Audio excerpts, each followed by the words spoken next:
નમસ્કાર મિત્રો, વિડીયોમાં તમારું સ્વાગત છે। જી હા મિત્રો, અત્યારે હાલ બોર્ડની પરીક્ષાને લઈને દુઃખદ સમાચાર સામે આવી રહ્યા છે। તો મિત્રો વાત કરીએ તો સાબરકાંઠા જિલ્લાના ઈડરમાં હોસ્ટેલમાંથી બોર્ડની પરીક્ષા આપવા નીકળેલા ધોરણ 12ના વિદ્યાર્થીને ચક્કર આવી પડતા તબિયત લથડી હતી।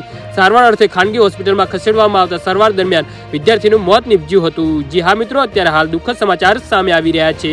તો મિત્રો સમાચારમાં વધુ વિગતવાર વાત કરીએ તો જેને લઈ મૃતદેહને ઈડર સિવિલ હોસ્પિટલમાં ખસેડવામાં આવ્યો હતો।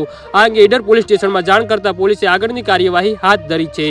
આ અંગેની માહિતી અનુસાર ઈડરના કાનપુર ગામના કિરીટસિંહ તેજસસિંહ ચૌહાણ રિક્ષા ચલાવીને પોતાનું પરિવારનું ગુજરાન ચલાવે છે અને જેમનો દીકરો ઈડરમાં ડાઉન હોલ પાસેની ઉમા હોસ્ટેલમાં પ્રણય કિરીટસિંહ ચૌહાણ રહીને ધોરણ 12ની ઈડર KM પટેલ વિદ્યા મંદિરમાં અભ્યાસ કરતો હતો। જી હા મિત્રો, અત્યારે હાલ દુઃખદ સમાચાર સામે આવી રહ્યા છે। ત્યારે આ વિદ્યાર્થીએ શુક્રવારે બપોરે 3 વાગે ઉમા હોસ્ટેલની પરીક્ષા આપવા નીકળ્યો હતો અને આ પહેલા વિદ્યાર્થીને ચક્કર આવીને પડી ગયો હતો, જેને લઈ તાત્કાલિક સારવાર અર્થે ઈડરની લાઇફલાઇન હોસ્પિટલમાં લઈ ગયા હતા, જ્યાં સારવાર દરમિયાન વિદ્યાર્થીનું મોત નીપજ્યું હતું।